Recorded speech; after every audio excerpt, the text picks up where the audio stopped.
It looks something like this.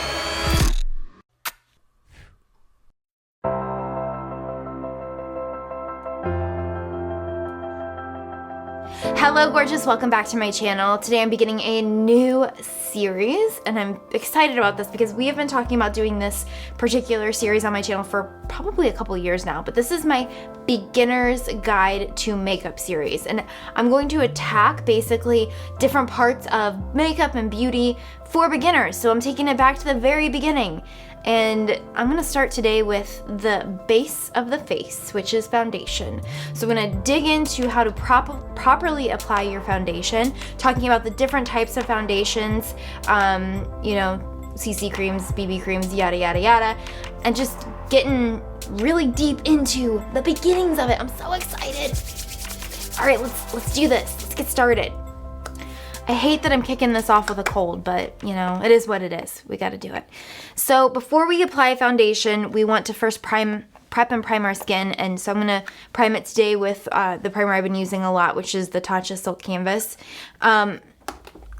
Let me know in the comments, do you guys want to see a video dedicated to primer, like the reason behind wearing primer and like the different types of primers and things like that, because I typically do more than one primer. I'm keeping things simple today, but let me know in the comments if that's what you want to see. But I'm just gonna quickly prime my face and then we'll go into the foundation part. Okay, my skin is primed and I'm ready to go. Typically when I'm doing my makeup, I do my eyes first and then I go into foundation. I'm doing things backwards today for the sake of the video. But now I want to talk about different face products. So let's start with foundation first. When it comes to your face, I'm making some noise here, guys. Sorry. When it comes to coverage on your face, there are 3 levels of coverage. I actually think there's 4 levels of coverage, but technically there's 3. There's full, medium, and light coverage. I say there's 4 because I think there's full, medium, light, and sheer. I think that sheer needs to be in there as well. Full coverage is your, you know, your max of the makeup world.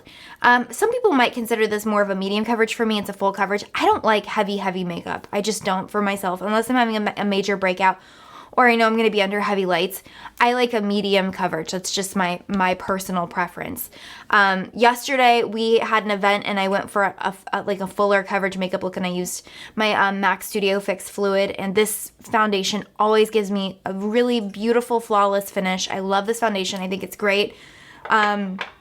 So this is one I would consider on the fuller spectrum. I'm going to talk about specifically high-end foundations right now, and then I'm going to get into drugstore, and then I'm going to get into CC and BB creams. So on the higher end here, these are the ones that I have. So I have a tower, a shelf of makeup immediately to my right over here at my desk, and that's where I keep my products that I'm currently testing and using. And so I just cleaned out my foundation drawer, and that's the products that I'm going to show you because those are the ones I'm actually using right now. So in my tower, I pulled out first my high-end foundations that I've been using lately, and of course I have the MAC, the Studio Fix Fluid, that's the one I just talked about.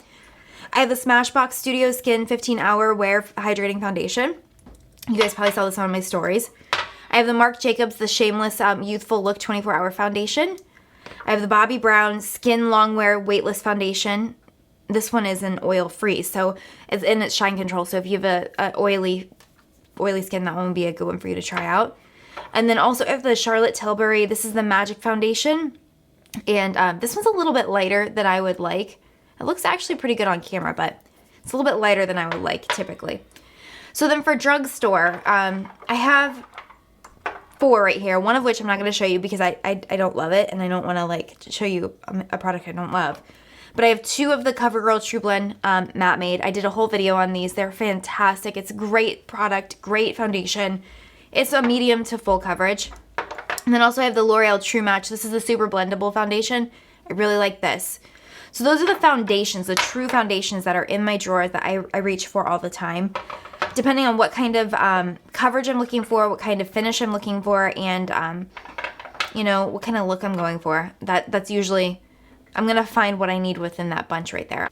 Okay, and then now we're going to move to, and I have a cough drop in my mouth, sorry guys. We're going to move to the CC creams and the BB creams and the tinted moisturizers of the world, which that is where the light to sheer coverage comes in.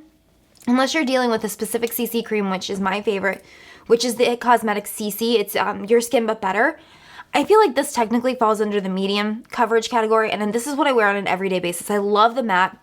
The illuminating is just as pretty, honestly. And I think that it looks so good on your skin. It just really, it covers everything that you need it to cover. It looks so beautiful. You don't need to set your whole face with powder. And I just think it just is overall a really, really awesome product. For more of a traditional CC cream that's a lighter coverage, my favorite would be the Chanel CC cream. It looks like this, which I heard that they're not carrying this currently because they're getting ready to come out with a new one. But it really does make your skin look beautiful, really luminous. If you have oily skin, this is probably not going to be your best friend because it is a very luminous product, so it's going to make you look a lot shinier than you want to look. And then this one is considered a hydrating foundation. This is from Laura Geller. This is the Quench Tint. I think that this is super light. I think it's more of a BB meets a tinted moisturizer because I think the coverage is so light. Regardless, it really makes your skin look really nice and dewy and fresh. Again, if you have oily skin, it might not be what you want to use, but there's a whole array here of products for you guys to choose from, and they're all from different price points as well. Okay, so I got my hair up and out of my face so that I can show you guys proper application. So for foundation, let's go ahead and use the MAC. I think this is a great one to get acclimated with, and chances are, no matter who you are, you have something MAC in your makeup collection, like something, typically. So there are several ways to apply foundation. Most popular is probably going to be with your fingers. I don't love applying makeup with your fingers. The reason is I feel like you're never going to get a really even coverage. Not only that, but you're really pulling your skin. Think about when you're applying. You're pulling your skin. It's just, and the worst part is that your hands are dirty. I just touched my face and immediately thought, when's the last time I washed my hands? Which it wasn't that long ago, but still, you have dirt deposited on your hands. My favorite application for foundation is a twofold. I like to apply with a brush and then finish off with a damp beauty blender. That's my favorite. But I'm going to give you a couple different ways to apply. Let's leave the fingers out of it because everybody knows how to apply makeup with their fingers and I don't love it. So if you have a pump on your foundation, and a lot of foundations do, for instance, like the Bobbi Brow, what I would do is I would just take a pump and put it like in various places on my face and then I would apply. This particular foundation does not have a pump, so what I do is I like to just add a little bit onto my brush directly. And for a brush, my favorite brush is the Marc Jacobs The Face 2. This is a pricier makeup foundation brush, but I just love, love, love the way that it feels. The bristles are so soft, but I feel like it applies really nicely. Now, one thing that I want to say about your foundation brush is you need to be washing it consistently because for instance, if you have a breakout, like you're putting that bacteria onto your brush and you're letting it sit there and fester and stew. You don't want to do that. So make sure you're washing your makeup brush. How often you want to say? You want to ask me? I'd say at least once a week. For a beauty blender, I wash it at least every second use, personally. And the reason is because it's a sponge and, germs get in there and that's gross. Okay, so I've got my foundation on there and I'm going to just add some dots. Okay, so the one thing that I want to talk about, foundation.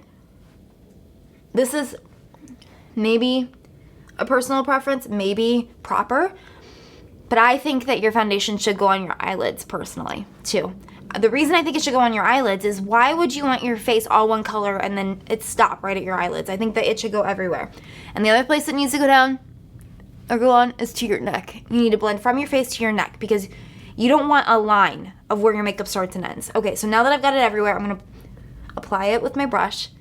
And I'm using just swift, soft motions and stippling it on there.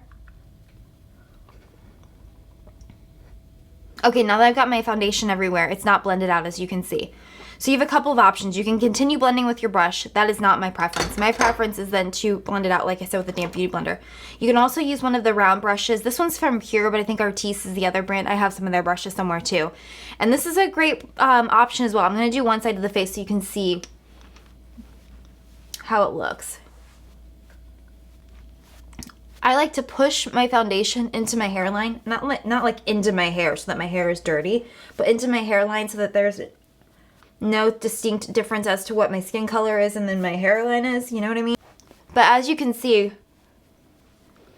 I use the brush to really just blend it out and you get a really nice blend. So that's this side with the round brush. Or whatever, what kind of brush do you want to call that? Okay, so this side's going to be the beauty blender, and I'm going to just pounce it into my skin. And this is damp with just water. I was wrung out. I'm just gonna pounce that into my skin to get that really pretty, flawless finish. As you can see, both sides are the same. You're gonna get the same outcome. I personally like this better than this because I feel like, as you can see when you're pulling this, your skin is being pulled. But with a beauty blender, you're just pouncing it into your skin. It's a lot less taxing on your skin. All right, so I got my foundation in place. I'm gonna go ahead and finish the rest of my face and I will be right back. All right, so now that I've got my full face done, I wanna talk a little bit about matching your foundation because this is probably my most asked question that I get everywhere, mostly DMs on Instagram, but a lot of girls ask me, how do you match your foundation? So first off, if you feel like you're not going to be able to go into a store and match your foundation properly, go somewhere like Sephora or the MAC counter or wherever and let somebody who works there match it for you and tell you exactly what shade you are. That way there's no question. But if you want to do it yourself, here's what you do. You go to the makeup counter. Yeah, You go to the makeup counter and you test the foundation on your neck, not your face, your neck. Well, technically your jawline, because this is the area that you want for transition, because you want your face to match your neck. You don't want your neck to match your face because you're not applying makeup to your neck, you're applying it to your face. So you want a seamless transition. You want everything to match perfectly. So you want to test it right along your jawline and make sure that it blends perfectly and that it's the right shade. That is how you find the perfect shade of foundation. Okay, so let's say also, here's another hack. Let's say also that you only have one foundation and it's a medium or a full coverage and you want a lighter coverage for daytime wear. All you have to do is blend it down. So put some foundation on the back of your hand and add a pump of moisturizer, blend it together on your hand and then apply. And that is how you get more of a BB or a tinted moisturizer coverage. So that way you don't have to buy another product. You can use what you have and multi-purpose. If you want to avoid a cakey look, I think I mentioned this earlier, don't powder your entire face. Only powder the areas of your face that you see oil pop up throughout the day. You see it creep up or you see oxidation happen. A lot of times you're gonna see an oxidized look, which, wait a minute, let's first rewind. What is oxidation? Do you know what like when you are wearing makeup throughout the day and then all of a sudden like dry patches pop up and when you look close, it's like, oh, that's not dry. That's actually my skin showing through. And there's like the makeup is like kind of like wearing off. That is oxidation. It's literally your makeup is like disintegrating into thin air. It's like magic. It's not magic. It's actually really frustrating and annoying. And the way to stop that is by using powder. But also the issue with wearing powder all over your face is that's when you start to get a really cakey appearance. So for instance, today with this makeup look, the only area that I have any type of pressed powder on my face, obviously I have it under my eyes to set my concealer, and then I have it only on the oily parts of my face. So that's my nose and then right around my mouth and my chin. Sometimes I'll put a little bit here because I do get a little bit oily through here during the day. But other than that, no more powder because I don't want a cakey look. I want my natural skin to be able to breathe through. And this particular foundation, it doesn't oxidize, so I don't have to worry about it. So I just put my bronzer, I contour directly on top of the foundation, and then I spritz with a makeup setting spray, and I'm good to go. All right, so that is how to apply foundation for beginners. Most of us already know how to apply foundation, so if you watch this and you're like, I already knew that. Of course you did. Foundation's pretty basic, but I just wanted to start at the very beginning with makeup basics and take you back to the basics of how to really get your makeup looking good. So next, I'm gonna dive in and do a different part of the face or a different product. Let me know in the comment section below what product or area of the face you want to see next. Do you want to, we can take it back to the beginning for contouring? Do you want to see eyeshadow? Do you want to see brows? Do you want to see lips? Whatever.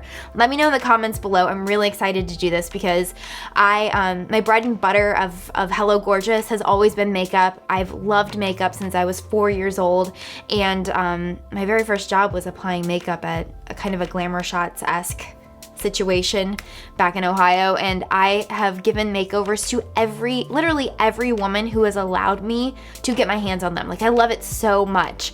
So I'm just really excited about this. I'm really excited to share my knowledge that I have gleaned through the years since I've been applying it now for a long time. I'm not gonna say how long, but it's been a long time. So I hope you guys enjoyed this video, and I hope you're looking as forward to this series as I am, because I am just super stoked to like get in and like just get in some elbow grease up in there and learn about the basics of makeup. I'm so excited. So let me know in the comments what you guys want to see from me next in this series, and don't forget to visit me on my blog, angelalanter.com. I love you guys so much, and thank you so much for watching, and please subscribe to my channel. Au revoir.